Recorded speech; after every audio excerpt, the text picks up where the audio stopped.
Alright, what's up y'all, it's LakerFan here. As you see by the title of today's video, we're talking about the best shooting guard or small forward builds. I'll just call them wing builds. Now, real quick, what I want to detail, and we'll get straight into all this stuff. If you guys could leave a like though if you enjoy and it helps you, I would really appreciate that. But anyway, I'm going to get right into this. The reason that I want to talk about this early on is because it's a big rule as far as all 5 of my top 5 builds go, that even though I'm talking about the top 5 shooting guards and small forwards, I want to talk about why I think you should make it a point guard for the most part on these. But as you can see, we're missing dimer and floor general, and then there's a couple others as well that you miss out on. I think it's actually, it might just be literally one. But anyway, my point is that if you make this build, or whatever your build may be, this is a shooting guard of the two-way sharp that is number 1 on my list. So I'm just showing you right here, and you can see as I edit it again, it's a two-way something yada yada pass first point guard, and it's at shooting guards. So now I'm going to show you what it's like if you make it a point guard. So you're going to see yada yada. I'm just showing you, just so we're clear on this as well,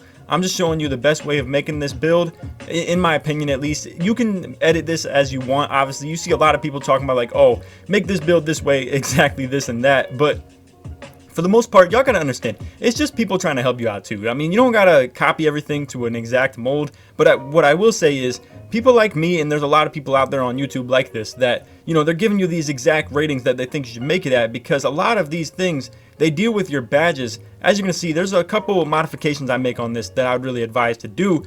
A couple of these are preferences though, so I'm gonna go ahead and just show you. If you want your interior D up, I would suggest to just put it at that, but you may want to take it down just a little bit, just to the point where you can get the badges. If you care about the badges, that's cool. If you don't care about the badges, I wouldn't recommend to maybe put interior defense on, and I would just go ahead and put it on the things that you care about more, like the driving layup. But I'm here to tell you, if you play the way you're supposed to with this build, you don't really need the driving layup, you don't need the close shot. If you take your open dunks and open layups as they come, you don't really need the layup ratings. Now right here, I'm just showing the difference between 6'5" and 6'6". Now, assuming you clicked on this video because you want to make a shooting guard, you're thinking 6'6" is probably the perfect height. I'm just here to tell you, it's a good height, but 6'5", you gain a lot more of the physical abilities like speed, acceleration, vert, ball control, even a little bit of three-pointer. So I would really suggest personally to go 6'5" for these wing builds. Now, you're going to want 77 ball control. I think that's super clutch, but here's what I'm going to say. If you want to be in here, let me rewind it to where we have 77. If you want to be a secondary ball handler with this build, I would suggest only care about this 77 ball control if you go with playmaker or shot creator takeover. If you're going to go lock or sharp because you want to be more of a role player, I would honestly suggest to go on bigger on your wingspan. You're going to get better defense. You're not going to hurt too badly in the shooting. You're still going to have Hall of Fame shooting badges with about 78 three-pointer. So keep all that in mind, or 76 I should say. But 72 ball control is plenty enough. 70 or higher, it should be pretty good. But 76 will be really clutch as far as when you get your takeover, you get plus 10 to your ball handling. And then, so as you can see, like I said, if you go with 76 ball control, it's pretty legit. And maybe if you want to be more of a secondary ball handler, you go even lower. But long story short, that's just what I'm saying. If you want to be more of a role player, go big on your wingspan. If you want to be more of a secondary ball handler, go short on your wingspan. I would definitely suggest to go with lockdown takeover with this. If you want the offensive takeover, I understand that, but it's hard to activate that sharp takeover, and the attributes that get boosted on that, it's not all that great. As I say in all these videos, and you're gonna see, I'm gonna go and test it and show you what the badges are. As you're gonna see, you get the gold dimer and gold floor general activated, and maybe I'll finally be able to figure out what that third badge is too.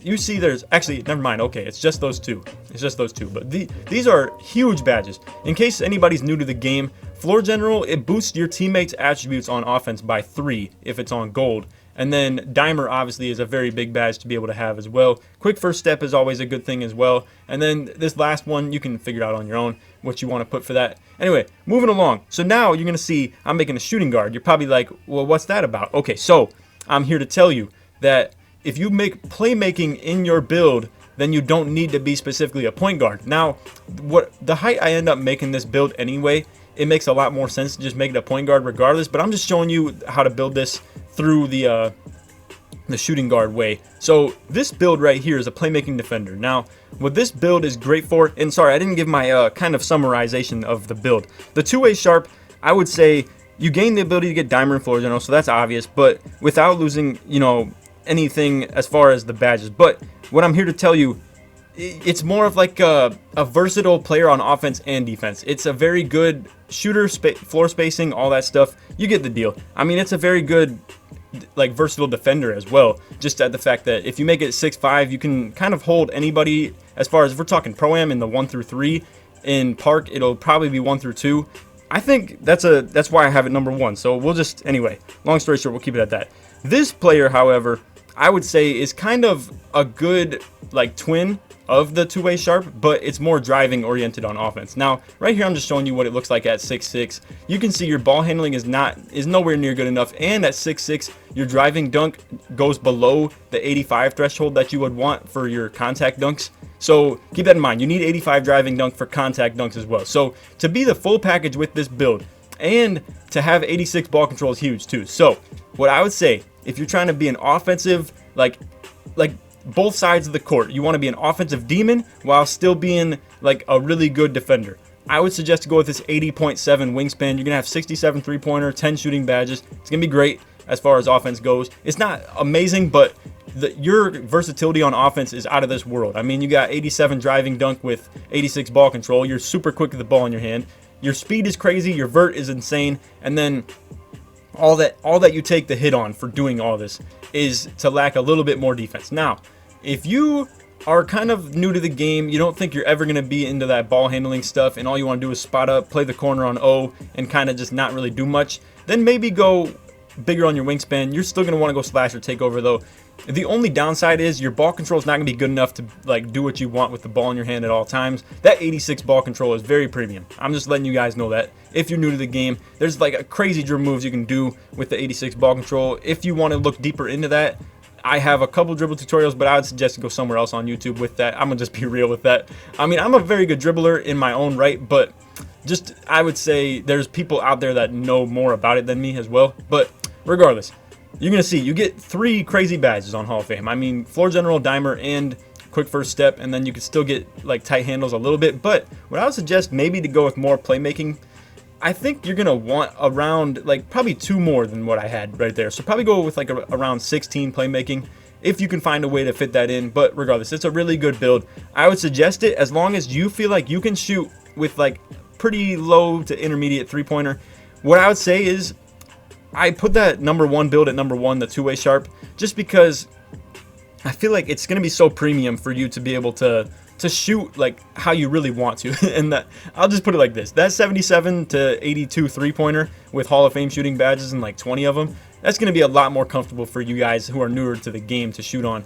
To be trying to shoot on a build that has 10 shooting badges and they can only go up to gold and has like 67 3-pointer, it's going to be tough on you. Now, like I said, the versatility is going to be great. It's obviously a way better driving build, and the defense is actually just better in general. Now, for the number 3 build, we're talking about a playmaking sharpshooter. So basically, this has no spot as far as like a defensive build, but what I will say is if you build it right, you can get it some solid defensive badges. As you can see, we get 9 right there, but the defensive rating itself, not very good. So the playmaking sharpshooter, and you're gonna see I'm just tweaking a couple attributes to try to get you the last few playmaking points, but I'll get away from the commentary on that real quick. I just want to talk about what this playmaking sharpshooter combo is for. So it's not necessarily a wing player, but it's great to run at the 2 and 3v3, and obviously can play the 1 perfectly on 2s, but I'm here to talk about what its wing purpose is. I would suggest if you're going to run this at the 2, only use it when another player has the exact same build as you, and this is a very common build as well. So I would probably just go minimum wingspan 2, just so we're clear, but this is a great build. It's probably the best build in the game, but you came here to see like wing players, so that's why I have it lower on the list. This is really a video of showing you a lot of different types of builds that you can use. I would suggest probably go sharp takeover on this as well, but long story short, to wrap it all up, and we'll try to speed through the back end of this video, but method to this lineup, if you're running 2 of these, would be go wherever the lockdown isn't.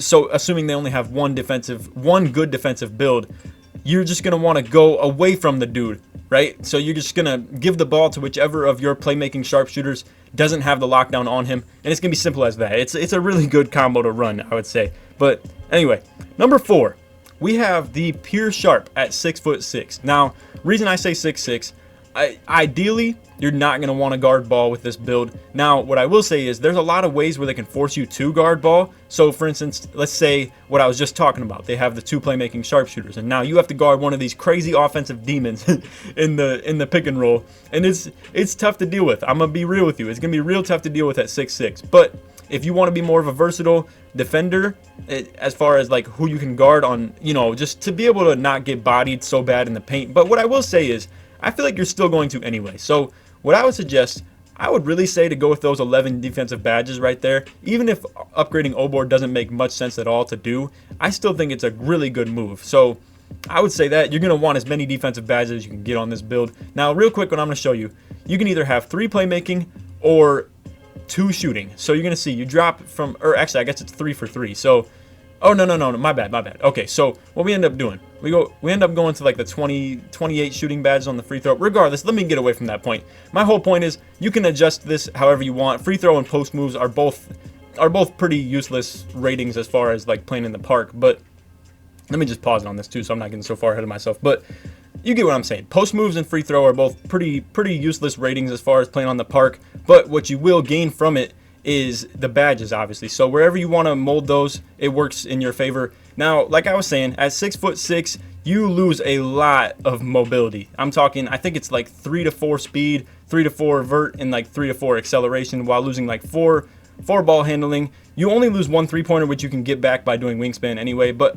I'm just here to show you guys a bigger build, so we're gonna go ahead and go with the 6'6" and show you how to build this properly. Now, I would definitely recommend minimum weight, and then probably one or 2 ticks down on the wingspan. I would just say 1, considering you're probably trying to get your 3-pointer maxed anyway. But anyway, you're gonna go ahead and see this build is a legit shooter. Like it's tough to deal with as far as the shooting goes. But anyway, now I would definitely say sharp takeover, especially the way you're going to be trying to play with this. It makes the most sense to do. Now, moving along to the number 5 and final build on this top 5.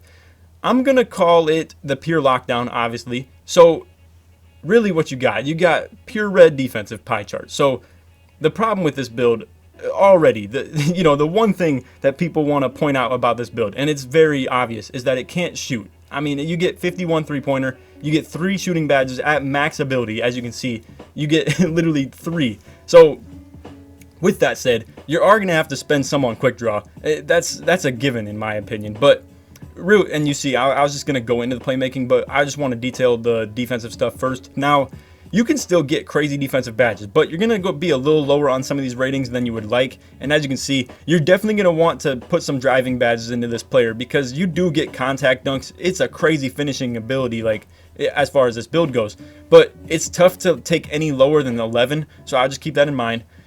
You're going to see you could lower this defensive rebound too if you want. If you want to only guard ball with this build, go ahead and just don't do defensive rebounding. But again, like I said, it's going to be tough for you to function properly. You're going to want shooters on your team with this build, and that's why I have it so low. Now, what I will say is, if you want to just embrace the fact that you don't shoot, I've plugged this build in my last 2 videos because it fits into every mold. This can play big man, it can play as a point guard, it can play as a wing player. If you make this build at 6'5" with no shooting, you can go crazy on the defensive stuff, really good playmaking, and then still like crazy on the finishing ability too. And as you can see it with his physicals, you get like 94 acceleration, 91 speed, 95 vert, 95 lateral quickness. It's insane. It's a really good build. And then I would say probably go max on the wingspan no matter what you do with it, whether you want to be a shooter or a role player. Now, what I'm going to come out here and say too, do not make this build under any circumstances as a shooter variant like I'm showing on this current one right here if you can't shoot. If you're new to the game, do not make this build no matter what you do. Now, if you're new to the game and you're really intrigued by this build, do what I'm doing right here. All right. Now, whatever you do, you have to have a squad if you're new to the game with this build though, because what I'm going to tell you is if you come out here and have an inside big man on your team while doing what I'm doing right here, you're going to hate it. You're absolutely going to hate it. Now, like I said, you're going to want outside bigs, or hear me out, you run as the big man with this build. I have done this. You can go ahead and check it out on my channel. I call him Little Big Man. So what I do, I have 9 playmaking badges, 16 finishing, 30 defense, every single thing upgraded. And as you're going to see, when you become 6'5", your defensive badges, look at these ratings. You go from 84 O board and all that stuff, all those really low ratings, to literally 95 on the D board. You get 95 block when you go max wingspan, 95 steal. It's a pretty ridiculous build. And with slash takeover, you can go crazy on offense as well. So anyway, long story short, there are the 5 different variants of builds that I'm going to detail for you guys. Just to review, number 1 is the two-way sharp. It's a very versatile on offense and defense build. Number 2 being the playmaking defender. Honestly, it could be a great second ball handler. It's just a different feel to it. Like I said, it's very similar to the two-way sharp, but it's more driving oriented on offense than it is shooting, if I would say that. But the two-way sharp can come out from the corner a lot easier. That playmaking defender is a little more restricted to the corner on O. But then if you want to be a ball handler, it's kind of tough to balance your badges. That's why I just say it's for the more skilled, in my opinion. It's for the more skilled players. Number 3, we had the play sharp. Obviously, like I said, it's not exactly a wing player, quote unquote, but it fits really well into the 3v3 mold, and obviously at the 1 and the 2s. But regardless, like I said, we'll just move along from that. You get my whole point with the play sharp, though. It's a good thing to have on 3v3 at the 2 if you have it in the right in the right certain situations. But anyway, number 4, we had the pure sharp at 6'5" to 6'6". Like I said, it's kind of the same thing as far as the play sharp and the two-way sharp. It's just you lose both those abilities a little bit. I would say definitely go max on the defensive badges. That's the clear thing to do. And then, I mean, what you bring to the table is you're a below average ball handler, below average defender, really bad driving, but insane as far as the shooting goes. I wouldn't really recommend the build myself, but if it fits your play style and how you want to play, I just wanted to go ahead and throw that in there. And then, like I said, the 6'5", pure lock, ridiculous defender. The obvious downside to the build is shooting, obviously, but some of the best can make it work. It's just if you're not an elite player, don't do it by any situation. I would not be able to shoot on 53-pointer myself, no matter how many badges. I'm gonna just put it like that. But so I made it unreal at playmaking and slashing and defending myself. If you want to go ahead and do that, I would say go ahead and do that. But surround yourself with great shooters, preferably maybe a shooter that's bigger than you as well. But really, I'm gonna put it like this: a 7'3" pure stretch big would not be able to defend a 7'3" post scorer as good as you would at 6'5". I'm gonna just put it like that. You gotta look into the videos. Pogo Stick, you gotta check them out. Just go ahead and survey the channel a little bit. But anyway, other than that, I hope y'all enjoyed the video. If you did, feel free to drop a like, sub if you're new, all that good stuff. Turn on them noties. And hey, like I said, if we can get this to like 1,000 likes, that'd be tight. I'd really appreciate that. I appreciate all the support you guys have been showing on vids like this as well. I know a lot of new people are getting the game, and they will be pretty soon here as well for the Christmas time. But I just wanted to kind of get these out here to steer people in the right direction. Now, also, don't let me steer you in the wrong direction. Do not make any of these if the applicable needs and, you know, experience isn't there. Don't be making a pure lock trying to shoot in the corner if you're new to the game. It just don't work like that, all right? Only the elite people can do that. I promise you. And you got to turn off your jump shot meter and all that to get the boost that you need, all that stuff. So regardless, like I said, just stick with me. Go ahead and just try these builds out, see how you think of it. But anyway, like I said, I appreciate y'all watching. If you want to drop a like and sub if you're new, turn on them noties if you enjoyed. I'd appreciate that. But other than that, hope y'all enjoyed. Take it easy, man. Peace.